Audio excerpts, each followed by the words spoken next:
Il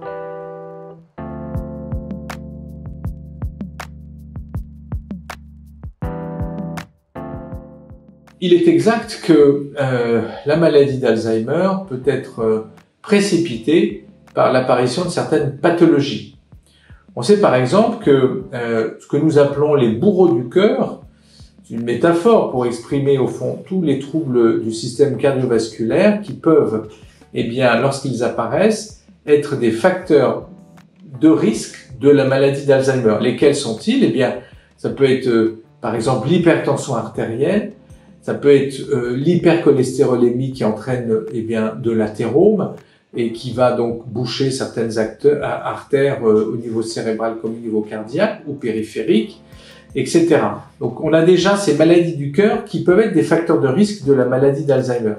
Vous avez d'autres pathologies comme le diabète qui est un facteur de risque aussi, toujours parce qu'il entraîne au fond une altération des micro-vaisseaux du système périphérique et notamment les vaisseaux dans le cerveau qui sont très nombreux, très petits et fragiles.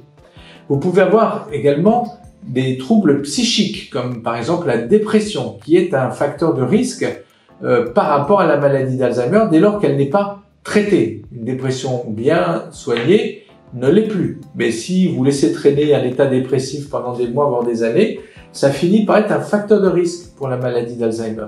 Donc le diabète, les maladies cardiovasculaires, la dépression sont des maladies qui sont clairement, on va dire, des risques par rapport à Alzheimer.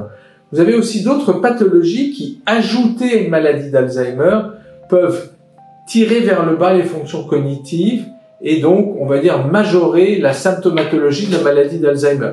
Je vous donne un exemple. Eh bien, si vous avez une insuffisance respiratoire ou des troubles respiratoires, tout simplement, on découvre, par exemple, d'une mauvaise grippe, Covid, oui, on en parle beaucoup, une bronchopulmopathie obstructive dans le cadre d'un tabagisme chronique par exemple, eh bien ces pathologies vont entraîner une altération, on va dire, des fonctions respiratoires et donc il y aura moins d'oxygène au cerveau, votre cerveau donc sera un peu à la peine et pour peu qu'il soit déjà perturbé par une maladie d'Alzheimer, les fonctions cognitives vont être à leur tour altérées davantage que si le patient était indemne de ces pathologies.